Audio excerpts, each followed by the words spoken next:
Türkmenistanda ilatyň ady üçinçiliginiň gitdigiçe yaramazlaşmagy nägileligiň we dawalaryň ýüze çykmagyna sebäp bolýar.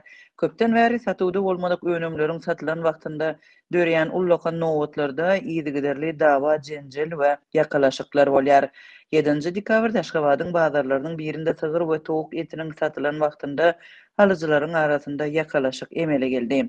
Adatlyk radiosynyň Aşgabatdaky habarçylarynyň sözlerine görä ýakalaşyk teki bazarda etin we towugyň subsidiýerlenen bahadan satylan ýerinde döräpdir. Käbir alyjylaryň arasynda ýüze çykan dawa tiz toparlaýyn ýakalaşyga öwrilipdir. Umuman şol gün nowatda adyndan bir näçe ýüz adam bolupdyr.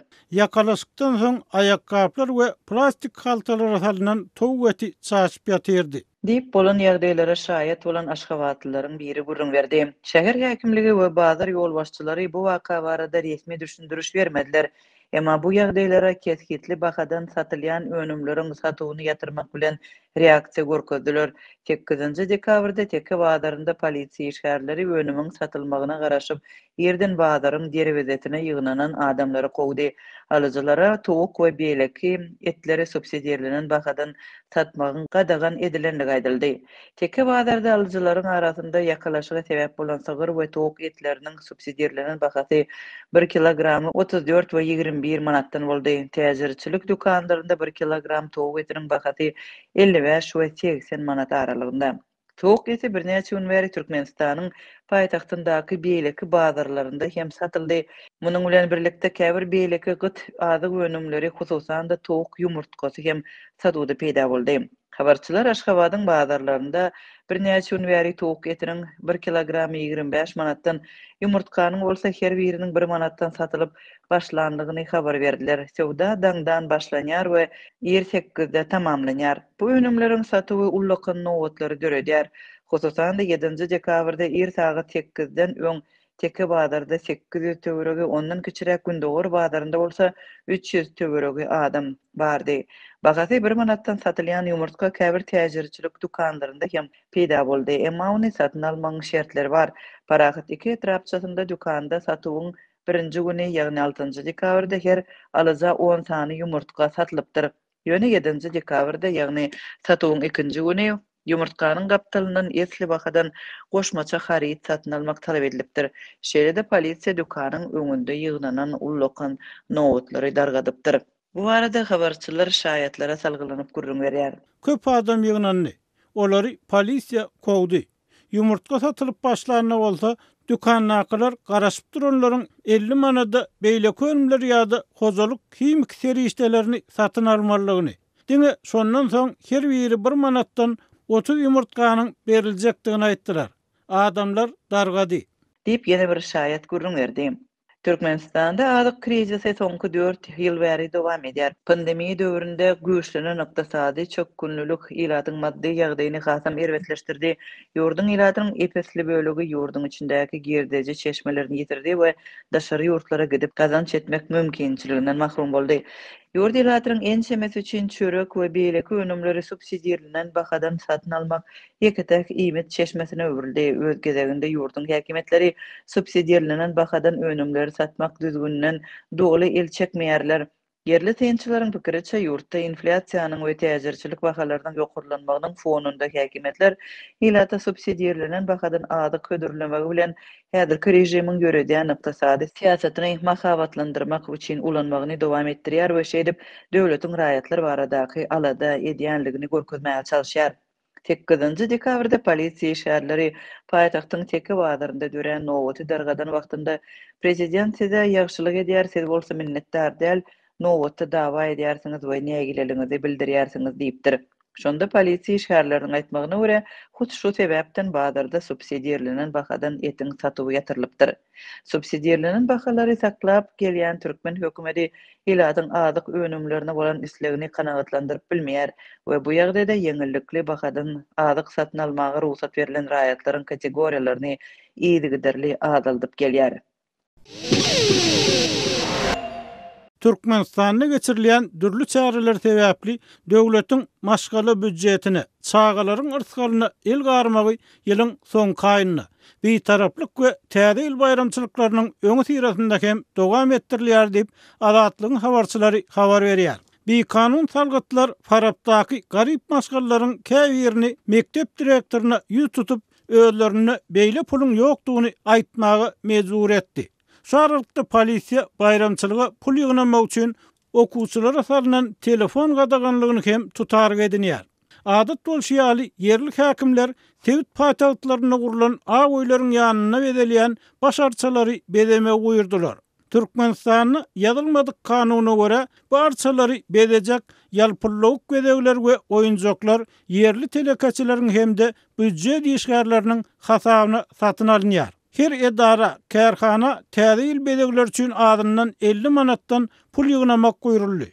Ol pullar nagd görnüşinde tawşyrylmaly diýip Marda habarçymyz aýtdy. Mundan başga adamlar öz işleýän yerlerini renkli çyralar bilen bedemeli we araçsaçylyk işlerini geçirmeli edildi. Şeýle-de edara kärhanalaryň ählisi agoýa barýan ýoluň boýlaryny araçsalamak üçin hakyny tutulan işgär uratmaly. Olar ir sagat 8-den agşam sagat 18-e çenli köçeleri araçsalamaly diýip Adatlyň habarçysy aýtdy. Onun sözlerine göre araçsaçylyk işler üçin hakyny tutulan adamlara her günkü zähmet üçin 40 manat tölenýär we bu puly büdjet işgäri öz adyndan uradylan adama töler ýaly günne öz edara başlygyna gowşurýar.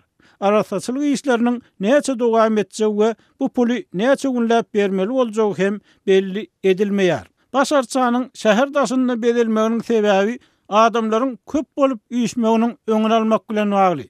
Geçen ýyl başarçanyň ýanyna baranlara jerime saldylar. Esasy bedelýän agoý şähere kän üns berilmeýär diýip Marda habarçymyz aýtdy.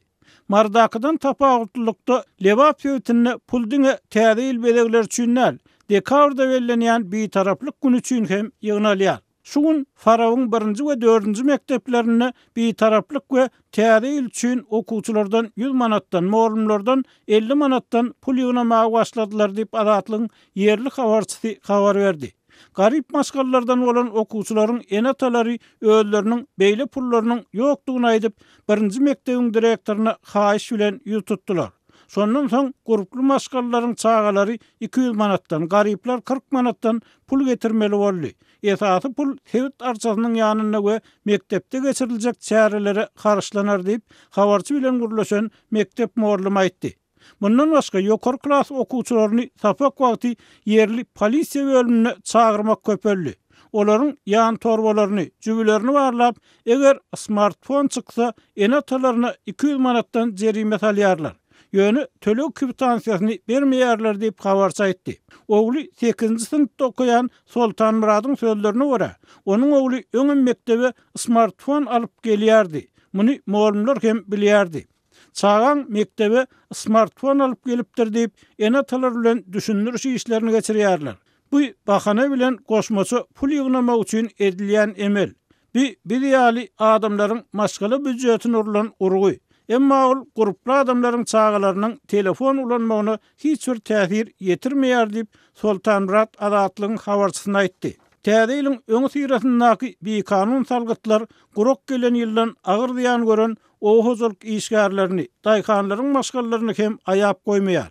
Farap häkimligi olardan özlerine berilmeli sowga düşünip 100 manatdan pul ýygnaýar. Daýkanlar bu ýygymdan gaty nägile diýip habarçy aýtdy. Adatlyň bu mesele boýunça Türkmenistanyň kärdeşler arkalaşyklarynyň milli merkezinden düşündürüş almak synaşygy netijesi boldy.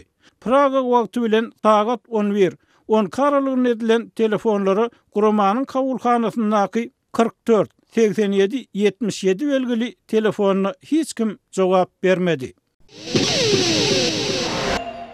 Bayramçylyklaryň öň ýany goýy awtowlaw gadaganlygy güýçlenýär. Türkmenistanyň ýan bir näçe ýyl bäri tutuş ýurt boýunça goýy renkli awtowlaw gadagançylygy betaraplyk we täze ýyl bayramynyň öňü syrasyny täzeden güýçlenýär. Täze gadagançylyklaryň jekme-jekligi barada Azatlyk radiosynyň habarçysy maglumat berýär. Awtowlawlaryň renki babatda güýçlenýän gadagançylyk ulaglaryň radiator gözenekleriniň hem ak renkde bolmagyny talap edýär. Ýatladyp geçdik Azatlyk radiosu mundan odal apreliň ahyryna Lewap vilayatyny awtowlawlaryň gara renkli radiator radiatr gödenekleriniň ak reňke boýalmagynyň talap edilýändigini habar berdi. Habarçymyzyň soňky maglumatlaryna görä geçen dinç güni 5-nji dekabrda polisiýanyň ýol gödäwçilik gurulunyň işgärleri ýollarda radiatr gödenekleri gara reňkde bolan ençeme awtowlary saklap olary Lewawyň ýol gödäwçiligi boýunça welayet gurulugyna alyp gitdi. Welayet gaýynyň öňe awtowlardan doldy. Iň köp gazel kysymly kiçi awtobuslar eltildi. Olary ýollarda işläp ýören ýerlerinden çykaryp ýol gödäwçilik gurulugyna alyp gitdiler diýip bir Lewapy sürüji Azatlyk radiosynyň habarçysyna gurrun berdi. Habarçymyzyň maglumatlaryna görä polisiýanyň ýol gödäwçilik gurulugynyň welayet bölümine eltilen ulaglaryň sany 50-den geçýär. Bu aralykda ýol gödäwçilik polisiýasynyň güýçlendiren barlyklary sürüjileriň öz aralaryna ylalaşyp ýollarda geçirilýän barlyklardan birek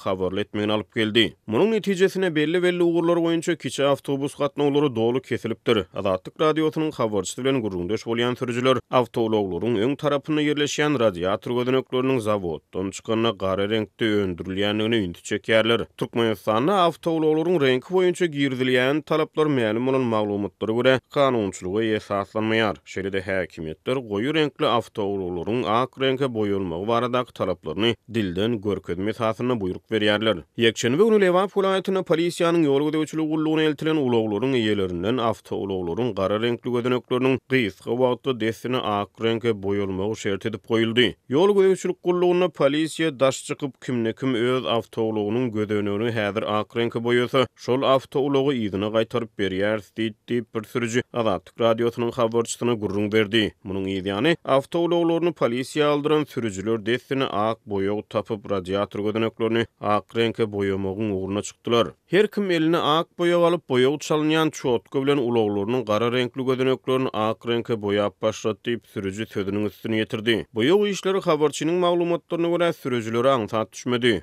Bir sürüji boýag bilen awtobuslygynyň gara reňkli gödenegini ak reňke boýady. Ýöne gödenek bir gedekde dolu ak reňke boýalmady. Ak boýag gara reňki dolu ýapyp bilmedi. Soňra sürüji boýagy guturandan 2 sagat garaşyp ikinji boýagy gutup bilen gara gödenegi dolu ak reňke boýady. Şondan soňra polisiýa işgäri ol sürüjä şahadatnamasyny gaýdyp berdi we öýüne goýberdi. Bir şaýat polisiýanyň ýol gödäwçilik gurulugyna bolan wakany gurrun berdi. Türkmen häkimetleri ulaglaryň reňki bilen bagly talaplaryny resmi görnüşde döwlet media serişdeleri arkaly düşündirmeýärler. Türkmenistanda ak renk prezident Gurbanguly Berdimuhammedowyň iň eýgörýän renkleriniň biri hasaplanýar. Ýöne prezident Berdimuhammedowyň özi 2019-njy ýylyň awgustunda awtobuslar boýunça ak renk talabyny ýurdun ysty howa şertleri bilen düşündirdi. Galyberti de Lewapda awtobuslarlaryň reňki boýunça güýçlenýän talaplar Türkmenistanda 12-nji dekabrda berilenjek bir taraplyk günüň hemde aýyň ahyryna berilenjek täze ýyl bayramynyň öň ýanyna gawat gelýär. Mundan başga da Azatlyk radiosynyň habarçylary ak renk talabynyň ýeňil awtomobilleriň tekerleriniň arka tarapyndaky gara reňkli palçyk sowujulary hem öz içine alýanyny habar berýärler. Azatlyk radiosy Lewap welaýatynyň awtobuslarlaryň reňki boýunça güýçlendirilýän talaplary barada welayet polisiýa gurulugynyň kommentariýa alyp bilmedi.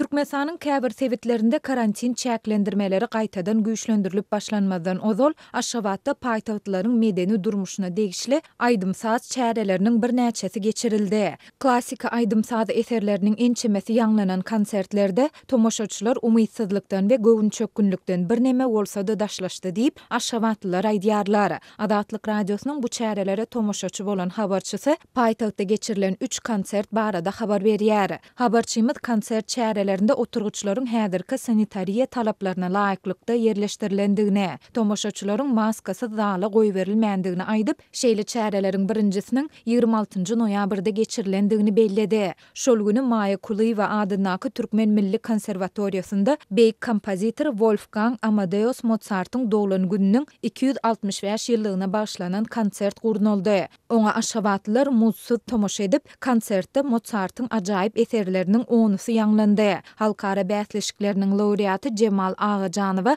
orkestr bilen skripka üçin konserti açdy. Habarçymyz tomoşaçylaryň Begenç Gaýypow tarapyndan ýerine ýetirilen Don Juan operasynyň Don Juanyň ariýasyna we Bahar Durdiýewa tarapyndan ýerine ýetirilen Figaro'nyň toýu operasyndan Kerubina ariýasyna aýratyn gyzyklanma bildirendigini aýtdy. Türkmenistanyň at gazanan artisti Vladimir Mykirtumow Mozartyň iki eserini, Fantaziýany we Rondony ýerine ýetirdi. ýetirdi. Stella Faramazowanyň okuwçylary Altyn Nurmuradowa, Kowus Bäşimov we Erjel Ýaşymradow trio eseriniň 2-nji we 3-nji bölümlerini çaldylar. Talipler kwarteti Cemal Agajanowa, Aylar Anamradowa, Nur Halmamedow adynaky bätleşiň laureaty Merjen Amanowa we Atayelde Roziyev sol minor kwarteti bilen konserti jemlediler. 30-njy noýabrda paýtagtyň Aýdymsaz mektebinde Türkmenistanyň at gadanan artisti Vladimir Mykirtumowyň solo konserti boldy. 3-nji dekabrda Milli Konservatoriýada söýgü wasypçylary at bilen hem konsert geçirildi. Ol Vincenzo Bellini'niň doglan gününiň 220 ýyllygyna we Ferenc Liszt'in doglan gününiň 220 ýyllygyna bagşlandy. Onda giçki romantizm eýamynyň kompozitorlarynyň ummasyz eserlerinden romantiki eserleri ýerine ýetirilip, konsertiň başynda Amannazar Arslanow fortepianoda Ferenc Liszt'in söýgü hyýallary eserini ýerine ýetirdi. Ýurtdaky ykdysady kynçylyklaryň we pandemiýa çäklendirmeleriniň arasynda tomoşaçylar ýokary ussatlyk derejesinde ýerine ýetirilen sunnat esasynda erwet keýpden, umydsızlykdan we göwn çökkünlükden bir neme bolsa da daşlaşdylar diýip efirde atlandyrylmasyzlygyny soran tomoşaçylaryň biri habarçymyza beren maglumatynda aýtdy. Habarçymyz Aýdymsaz çäresini gurnoýjylaryň we sunnat işgärleriniň ýagyşly howada konserte gelendikleri üçin tomoşaçylara minnetdarlyk bildirendigini hem aýtdy. Wolfgang Amadeus Mozart 1756-njy ýylyň 27-nji ýanwarynda Awstriýanyň Salzburg şäherinde dowuldy we 1791-nji ýylyň 5-nji dekabrynda Wiena şäherinde aradan çykdy. Vincenzo Bellini 1801-nji ýylyň 3-nji dekabrynda Italiýanyň Catania sewitinde dowuldy we 1835-nji ýylyň 23-nji sentýabrynda Fransada ýoguldy. Ferenc Liszt 1811-nji ýylyň 22-nji oktýabrynda Awstriýada dowulup 1886-njy ýylyň 31-nji iýulynda Germaniýada aradan çykdy.